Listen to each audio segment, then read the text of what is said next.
الحمد لله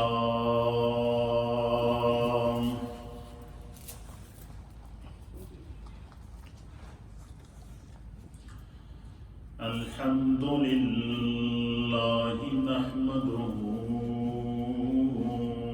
ونستعينه ونستغفره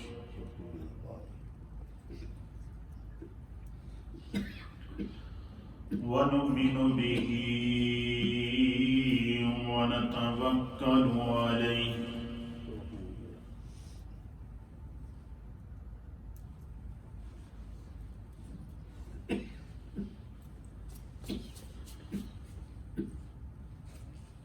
أما بعد فأعوذ بالله من الشيطان الرجيم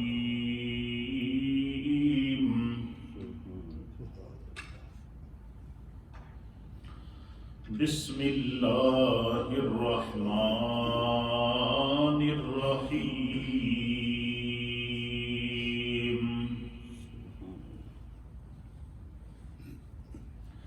يا أيها الذين آمنوا إذا قمتم إلى الصلاة فاغسلوا وجوهكم وأيديكم إلى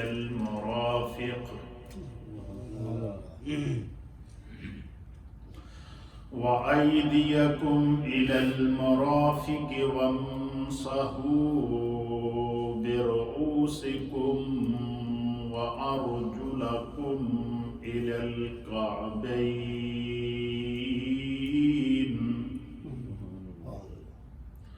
وإن كنتم جنبا فاطهروا وإن كنتم مرضى أو على سفر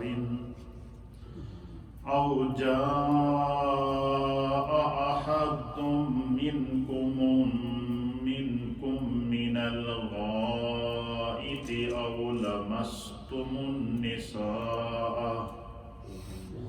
فلم تجدوا ماء فتيمموا صعيدا طيبا فامسحوا بوجوهكم وأيديكم منه ما يريد الله ليجعل عليكم من حرج ولكن يريد ليطهركم وليتم نعمته عليكم لعلكم تشكرون. آمنت بالله وصدق الله مولانا العظيم وصدق رسوله النبي الأمين الكريم إن الله وملائكته يصلون على النبي يا أيها الذين آمنوا صلوا عليه وسلموا تسليما. اللهم صل وسلم على سيد الأنبياء والمرسلين وعلى آله الطيبين وأصحابه الطاهرين أجمعين. الصلاة والسلام عليك يا سيدي يا رسول الله وعلى آلك وصحابك يا سيدي يا حبيب الله. الصلاة والسلام عليك يا سيدي يا رسول الله وعلى آلك وصحابك يا سيدي يا رحمة للعالمين. حمد و صلاة کے بعد حضرات محترم، اللہ رب العالمین کا لاکھ لاکھ شکر، مولا کریم کا بڑا ہی احسان ہے جس رب کائنات نے ہم گناہگاروں کو شکل انسانی میں پیدا فرمایا اور ہمیں طرح طرح کے انعامات اور اکرامات سے نوازا، بالخصوص ہماری ہدایت اور رہنمائی کے لیے ہمیں ایسے ہادی اور رہبر عطا فرمائے کہ ان کے بتائے ہوئے احکامات پر اگر ہم عمل کریں تو ہم دنیا میں بھی کامیاب ہیں اور آخرت میں بھی کامیاب ہیں۔ حضرات محترم، گزشتہ 2 جمعوں سے ہمارا ایک تربیتی سیشن جاری و ساری ہے، اور گزشتہ جمعۃ المبارک کو میں نے آپ کی خدمت میں اسلام کا جو نظام طہارت ہے، پاکیزگی، اس حوالے سے گفتگو کی تھی، اور میں چاہتا ہوں کہ سلسلہ کلام کو ہم نے جس جگہ چھوڑا تھا وہیں سے شروع کریں۔ دین اسلام دین ہدایت ہے، اور یہ انسانیت کی رہنمائی کے لیے اللہ تعالیٰ نے قیامت تک کے لیے اس دین کو مقرر کیا ہے، اور اللہ تعالیٰ نے قرآن کے اندر جو بھی انسان کو بیماری لگتی ہے، ساتھ میں اگر بیماری کا اعلان کیا ہے تو ساتھ میں شفا کا اعلان بھی کیا، اور اللہ اور اس کے رسول نے کسی بھی طرح کی جو مہلک بیماریاں ہیں ان سے بچنے اور ان کی احتیاطی تدابیر ہمیں قرآن و حدیث کے اندر ملتی ہیں، جن کا جاننا بحیثیت مسلمان ہم میں سے ہر ایک کے لیے ضروری اور لازمی ہے۔ ان دنوں دنیا کے کئی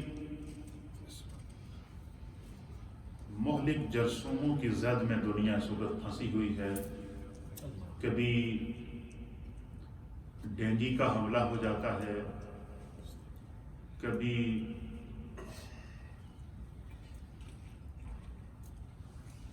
کورونا وائرس جیسے وائرس نے دنیا کو اس وقت ہلا کے رکھا ہوا ہے۔ تو قیامت تک کیونکہ یہ جو زمانہ ہے یہ حادث ہے۔ حادث کا معنی ہے کہ جو بھی چیز اللہ نے مخلوق پیدا کی ہے اس نے قیامت سے پہلے فنا ہونا۔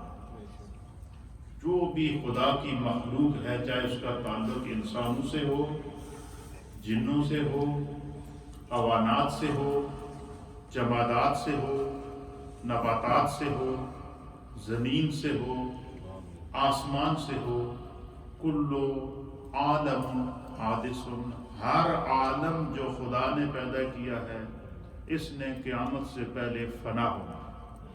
اور پھر ایک لمحہ ایسا بھی آئے گا کہ قرآن اس منظر کو بیان کرتا ہے کہ جب اینڈ آف دا ورلڈ ہوگا تو اللہ فرماتا ہے اذا زلزلت الارض زلزالها واخرجت الارض اثقالها وقال الانسان ما لها، کہ جب قیامت برپا ہوگی تو زمین کے اوپر زلزلے برپا ہوں گے، زمین ہلنا شروع ہو جائے گی، پہاڑ آپس میں ٹکرانا شروع ہو جائیں گے۔ وَأَخْرَجَتِ الْأَرْضُ أَثْقَالَهَا، زمین اپنے اندر جو کچھ دبا کے رکھا ہوا ہے سب کو نکال دے گی۔ یہ زمین اپنے منہ کو کھول دے گی، اور جب زمین اپنے منہ کو کھولے گی تو نبی پاک نے فرمایا کہ اللہ تعالیٰ جتنے بھی روئے زمین پر اول انسان سے لے کر آخر انسان تک، اینڈ آف دا ورلڈ تک جتنے لوگ دنیا میں فوت ہوئے ہیں، قبریں کھل جائیں گی، اور حضور علیہ السلام نے فرمایا کہ سب سے پہلے خداوند قدوس مصطفیٰ کی قبر کو کھولے گا، اور میرے ساتھ ابو بکر اور عمر کی قبر کو کھولا جائے گا۔ حضور فرماتے ہیں کہ سب سے پہلے میں اپنی قبر سے باہر آؤں گا، پھر ابو بکر اور عمر جو ہے وہ اس قبر سے باہر آئیں گے۔ پھر اسی طریقے سے یہ دنیا میں تغیرات، تبدلات آتے رہتے ہیں، بیماریاں یہ ایک بہانے ہیں۔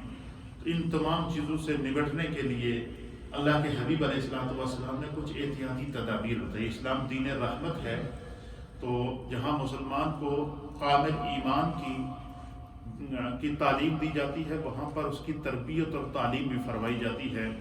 تو آج کل آپ نے دیکھا ہوگا کہ دنیا کئی قسم کے جرثوموں، کئی قسم کے وائرس کی زد میں ہے، اور لوگ خوف زدہ ہیں پوری دنیا میں۔ کہیں ڈینگی تھا، پھر کانگو وائرس آیا، پھر نگلیریا کا وائرس آیا، اس نے دنیا میں ہلچل مچائی، پھر خطرناک قسم کے وائرس مختلف انداز میں آئے، اور اب کورونا وائرس کی شکل نے دنیا کے اندر بالکل دہشت زدہ کر کے رکھا ہے۔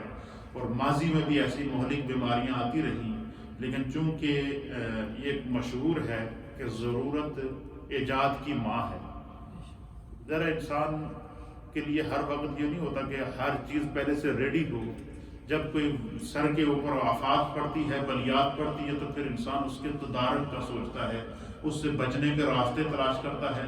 اور جب انسان اس سے بچنے کے لیے راستے تلاش کرتا ہے، اس کے لیے احتیاطی تدابیر تلاش کرتا ہے، تو انسان کی وہ جو کوشش ہے، اس کوشش کے مطابق خدا اس بیماری کی شفا پیدا کرتا ہے، اس بیماری سے نکلنے کے راستے پیدا کر دیتا ہے۔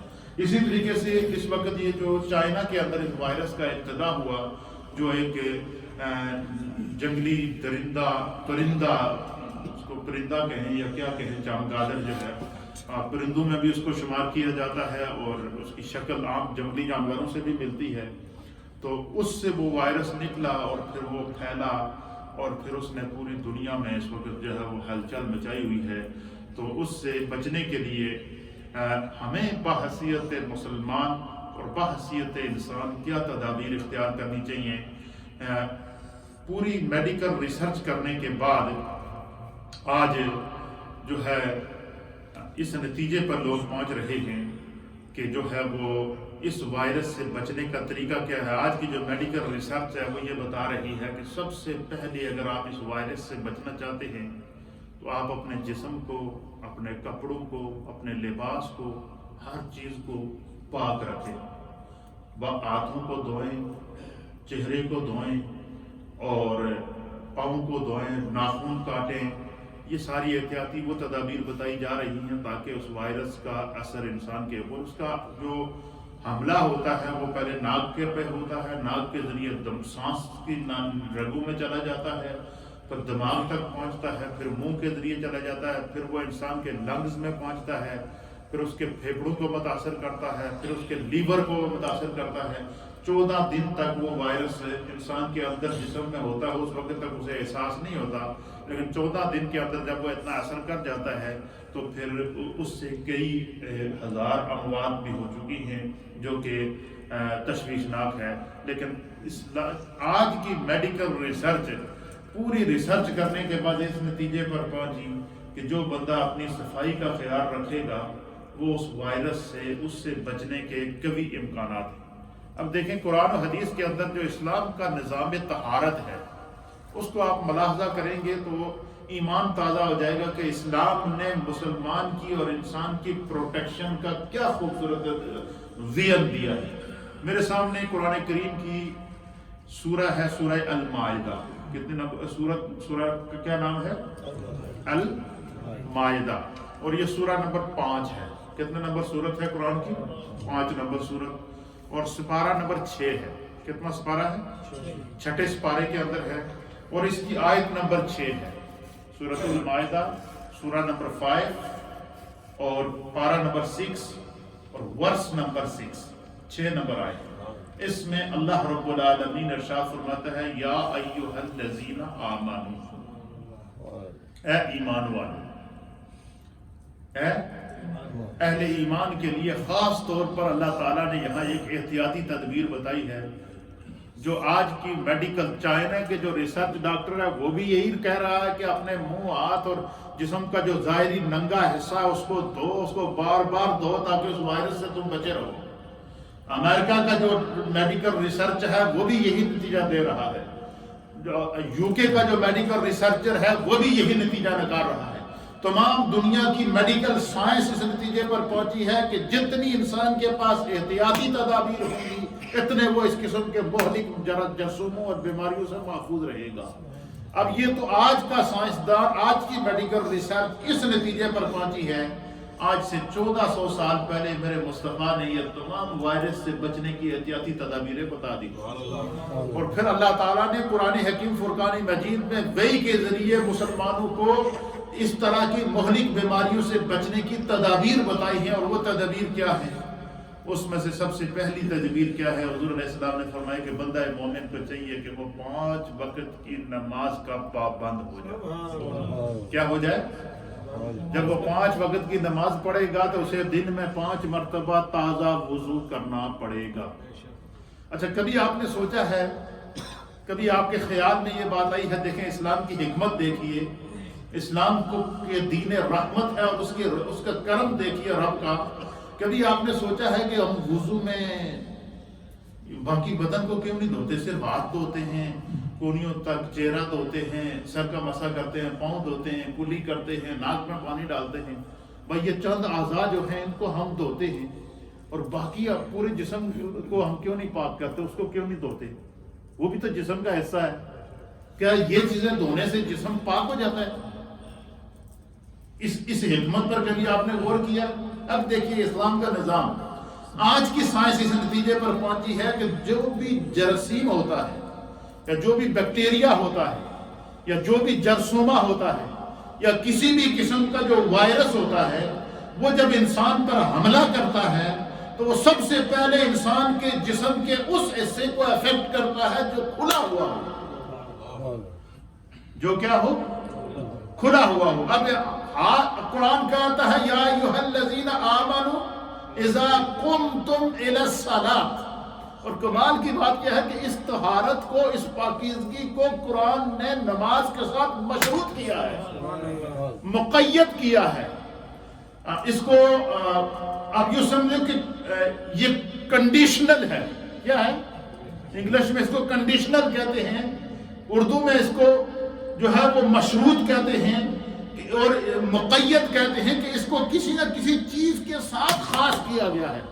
فرمایا، اللہ فرماتا ہے کہ یا ایھا الذین آمنو، اے ایمان والو، اور خاص طور پر اللہ نے تمام انسانیت سے اہل ایمان کو خاص کر دیا تاکہ پوری دنیا میں اگر کسی بھی قسم کا کوئی وائرس پھیلے تو فرمایا کہ جو بندہ مومن ان اصولوں اور شریعتوں کا پابند ہوگا، اگر اس کے اوپر کسی قسم کا اثر بھی ہو گیا تو اگر وہ اس بیماری سے افیکٹ بھی ہوتا ہے، اور اس بیماری میں اگر کوئی بندہ مومن مر بھی جاتا ہے تو خدا اسے مرتبہ شہادت عطا فرمائے۔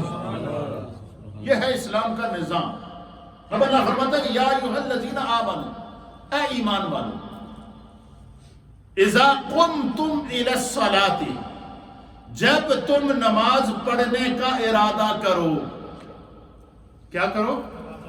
اچھا، کمال کی بات یہ ہے کہ خداوند قدوس کی حکمت دیکھیے کہ اللہ تعالیٰ نے بندہ مومن پر 5، یہ رجب شریف کا مہینہ ہے، معراج شریف کا مہینہ ہے، اور یہ نماز بھی اسی معراج کا تحفہ ہے۔ میرے مصطفیٰ کو خدا نے جو معراج عطا فرمائی، اس معراج میں جو امت کے لیے تحفہ لے کر آئے وہ نماز کی صورت میں تھا، اور اس نماز کے اندر پھر امت کے لیے وضو کو رکھا گیا، اس وضو میں بندے کی طہارت رکھی گئی، اس طہارت کے اندر خدا نے شفا رکھی ہے، اور اس شفا کے اندر بندہ مومن کی دنیا کی بھی کامیابی رکھی ہے اور آخرت کی بھی کامیابی رکھی ہے۔ اللہ اکبر۔ اب سنیے، صرف اس آیت کی حکمت دیکھیے کہ کسی بھی قسم کا وائرس ہو تو وہ کیا کرتا ہے؟ انسان کے اس جسم کے اس حصے کو پہلے افیکٹ کرتا ہے، پہلے اس کو متاثر کرتا ہے، جو پہلے اس کے اوپر ہٹ ہوتا ہے، پہلے اس کو شکار کرتا ہے جو انسان کا حصہ کھلا ہوا ہو۔ اب ہاتھوں کے اوپر پردہ نہیں ہوتا، چہرے کے اوپر پردہ نہیں ہوتا، سر بھی اکثر لوگوں کے کھلے رہتے ہیں۔ اس میں ایک حکمت یہ بھی سمجھ میں آئی کہ اللہ کے حبیب علیہ السلام جو اکثر اپنے سر پر امامہ یا ٹوپی باندھتے تھے اور ٹوپی لگاتے تھے یا امامہ باندھتے تھے، اس میں جہاں اور حکمتیں ہیں وہاں ایک حکمت یہ ہے کہ سر کے بالوں کے ذریعے اگر کسی بھی قسم کے وائرس کا حملہ ہو تو سر ڈھکا ہونا چاہیے۔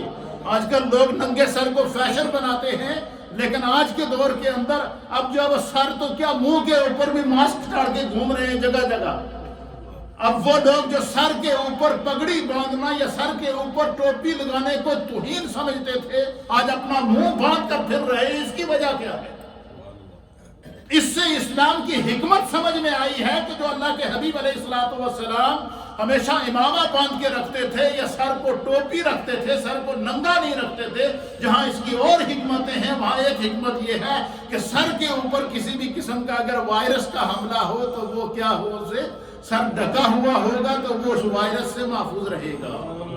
پھر اسی طریقے سے اللہ کے حبیب علیہ السلام نے وضو کا طریقہ بتایا۔ طریقہ کیا بتایا؟ حضور علیہ السلام نے کہا کہ وضو کرو تو سب سے پہلے ہاتھوں کو دھو، پھر ہاتھ دھونے کے بعد اللہ کے حبیب علیہ السلام نے فرمایا کہ پھر کلی کرو۔ اور کمال کی بات یہ کہ آپ یہ دیکھیں، اسلام کی حکمت دیکھیے کہ انسان کے جسم کے اندر دو سوراخ ایسے ہیں کہ جن کے ذریعے ایک منہ کا سوراخ ہے، ایک ناک کا سوراخ ہے، اور تیسرا سوراخ کان کا سوراخ ہے۔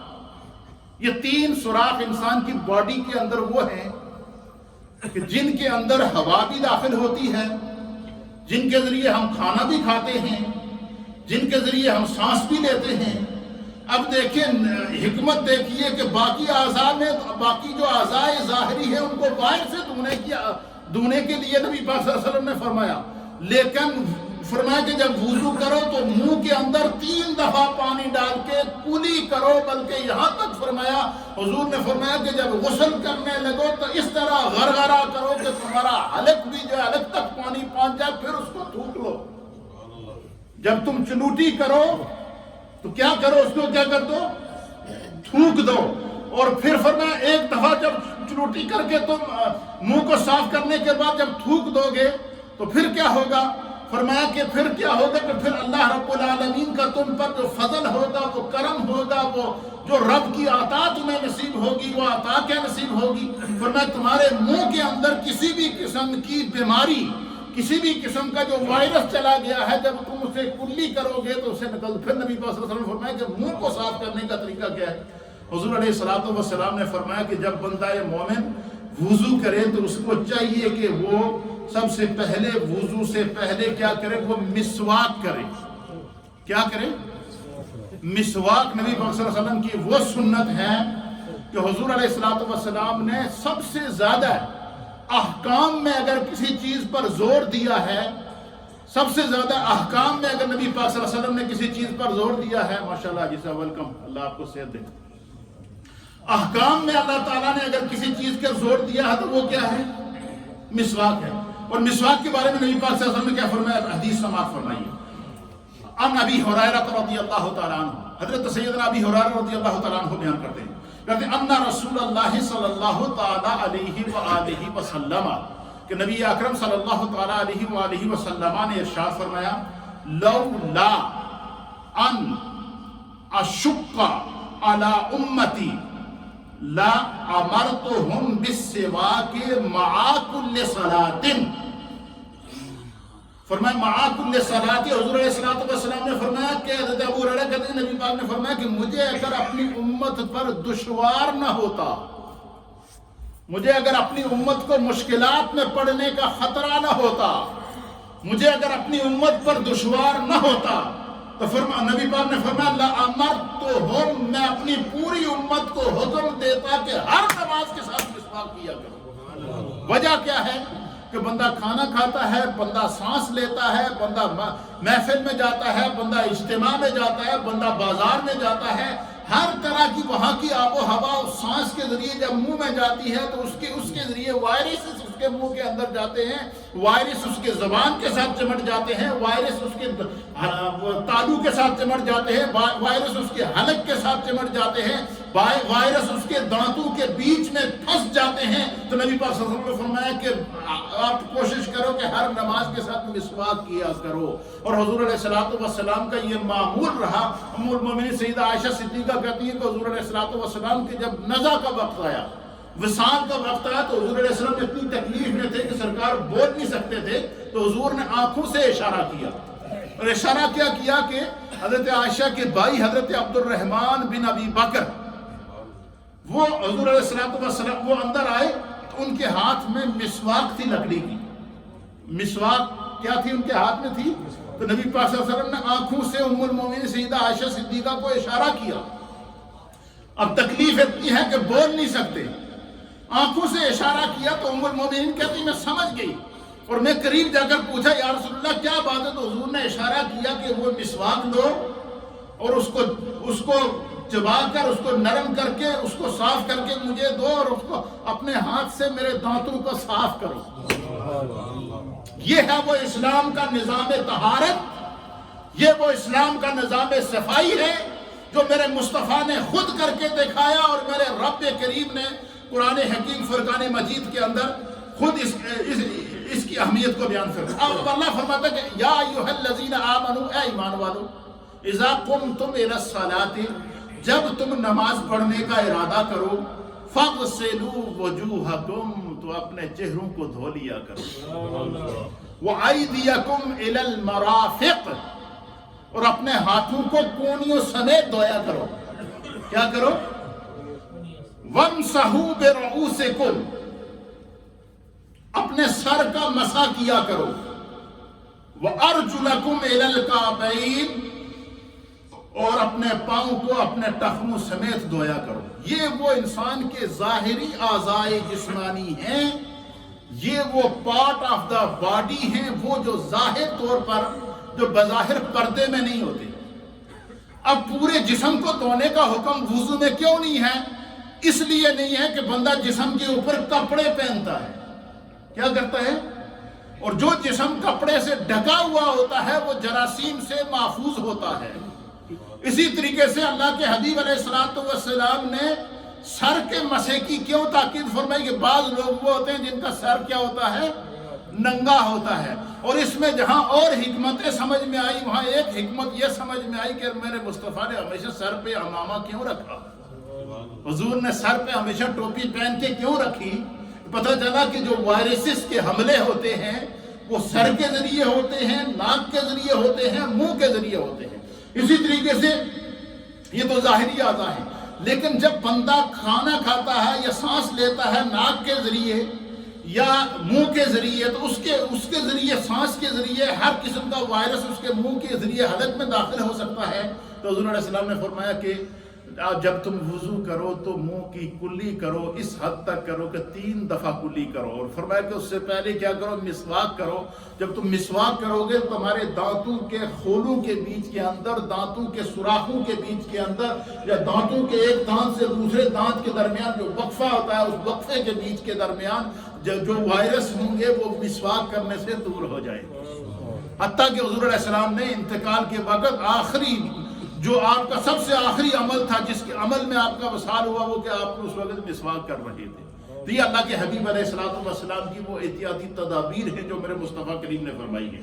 پھر نبی پاک صلی اللہ علیہ وسلم نے فرمایا وَإِن كُنتُمْ جُنُبًا، اب سنیے اس حدیث، اس آیت کا آگے کا حصہ.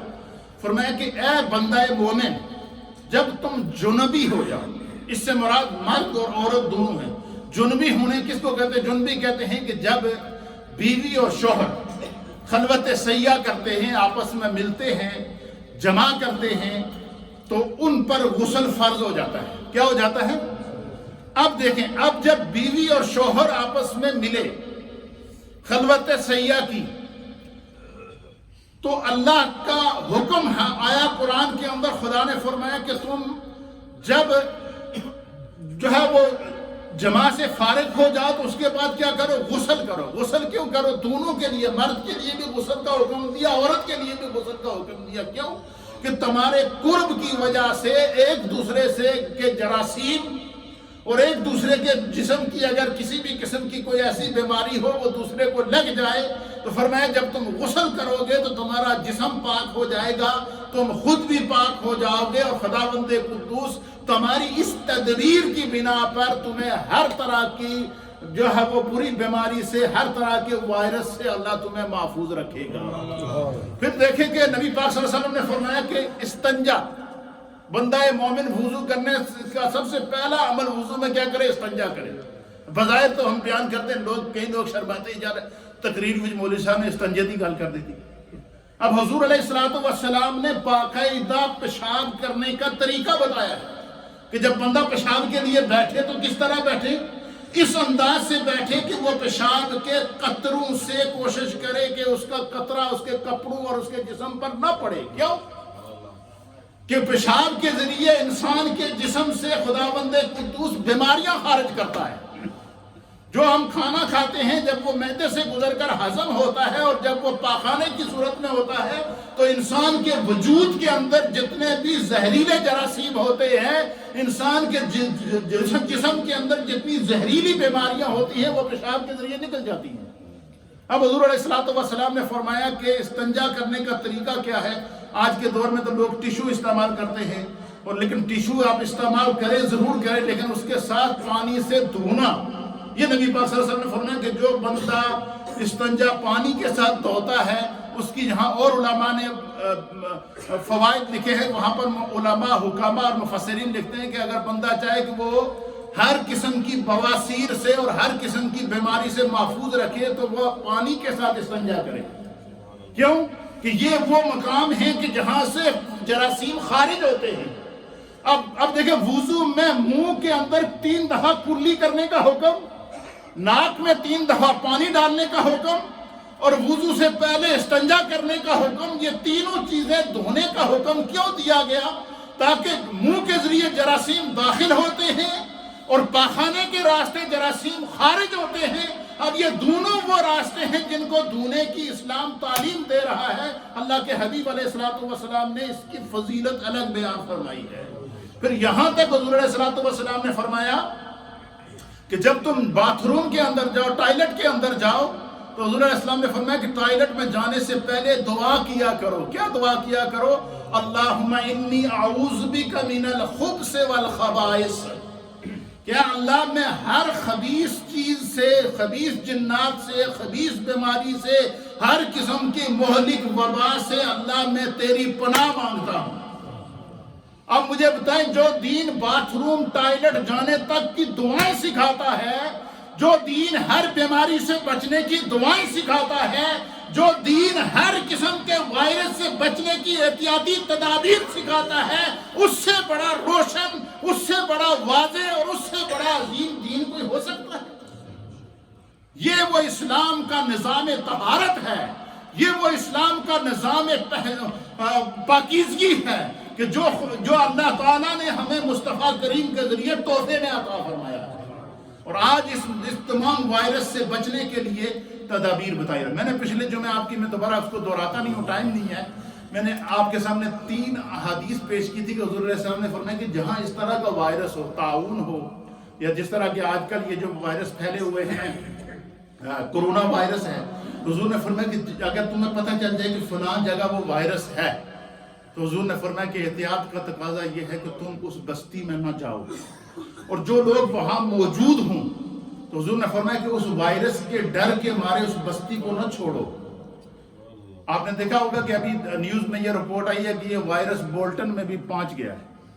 یہ رپورٹ آپ نے پڑھی ہے یا نہیں پڑھی؟ اٹلی سے کچھ فیملیز وہاں آئی ہیں، وہ اپنے ساتھ وائرس لے کر آئے. وہ آنے والے 2 تھے، پھر ان سے محبت کرنے والے ان کو دیکھنے کے لیے گئے، تو اب 6 ہو گئے. اب ان 6 کو جو دیکھنے کے لیے جائیں گے تو آگے 12 ہو جائیں گے. پھر اس طریقے سے یہ وائرس پھیلتا ہے. اس لیے میری جتنے بھی جو لوگ یورپ میں رہ رہے ہیں اس وقت، یا یورپ سے یہاں آنا چاہتے ہیں، اگر جس ایریے میں وہ وہاں موجود ہیں وہاں اس قسم کا وائرس ہے تو انہیں چاہیے کہ وہ وہاں پر رکیں. اور اگر وہ یہاں آ جاتے ہیں تو ان کو باقاعدہ جو یہاں کی گورنمنٹ نے آئسولیٹ نظام بنایا ہے، 14 دن کا کورس بتایا ہے، وہ اس کورس کو کریں. اور جو رشتہ دار، احباب، دوست ان کو پتہ چلے کہ فلاں بندہ وہاں سے آیا ہے اور اس کو وہ مرض لاحق ہو گیا ہے، تو کچھ دنوں تک جب تک اس کی بیماری کی تشخیص نہیں ہوتی ہمیں اس سے احتیاط کرنی چاہیے. اسی طریقے سے جب آپ کے بچے اسکول جاتے ہیں، اسکول میں بچوں کو چھوڑنے جاتے ہیں، تو آپ جب بچوں کو لے کر جائیں تو کوشش کریں کہ ان کو ہاتھ دھلا کے لے جائیں.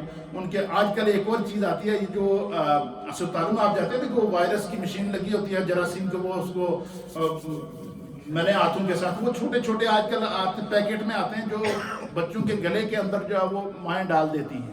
اور وہ بچے کو جو سیانے بچے ہیں ان کو یہ کرے اپنے گھروں میں لا کر اس کو رکھے کہ جیسے ہی بچہ باہر سے آئے یا بڑا بندہ باہر سے آئے یا عورت باہر سے آئے تو فوراً اس کو جو ہے وہ اس کے ساتھ ملیں، تاکہ یہ وہ احتیاطی تدابیر ہیں جو یہ وہ ہیں کہ اللہ قرآن میں فرماتا ہے لا تلقوا، کیسے افضل آئے بِأَيْدِيكُمْ إِلَى التَّهْلُكَةِ، کہ اپنے ہاتھوں کو جو ہے اپنے ہاتھوں سے اپنے آپ کو ہلاک نہ کرو، اپنے ہاتھوں سے اپنے آپ کو کیا کرو، ہلاک نہ کرو۔ تو یہ وہ احتیاطی تدابیر ہیں جو ہمیں کرنی چاہیے، اور بالخصوص بلکہ میں ہماری مسجد انتظامیہ کی خدمت میں بھی یہ گزارش کروں گا کہ یہ جو ہم نے باہر جو رکھے ہوئے نا تولیے آپ کی سہولت کے لیے رکھے ہیں، ان کو اٹھا دیں یہاں سے، وہ مشین لگی ہوئی ہے ہوا پانی خشک کرنے والی، اور اس کو یہ جو تولیے ہم استعمال کرتے ہیں، مثلا ایک بندے نے تولیہ استعمال کیا، دوسرے نے اگر وہی استعمال کر دیا، اس سے بھی یہ چیزیں پھیلتی ہیں۔ یہ ساری وہ احتیاطی تدابیر ہیں جب تک کہ ہمیں اس کے لیے سیریس ہونا پڑے گا، لیکن اس کا ایک ہی حل میرے مصطفیٰ نے بتایا ہے کہ نماز کے پابند ہو جاؤ۔ فرمایا جب تم نماز کی پابندی کرو گے دن میں 5 مرتبہ وضو کرو گے، جب 5 مرتبہ وضو کرو گے تو پھر کیا کرو گے؟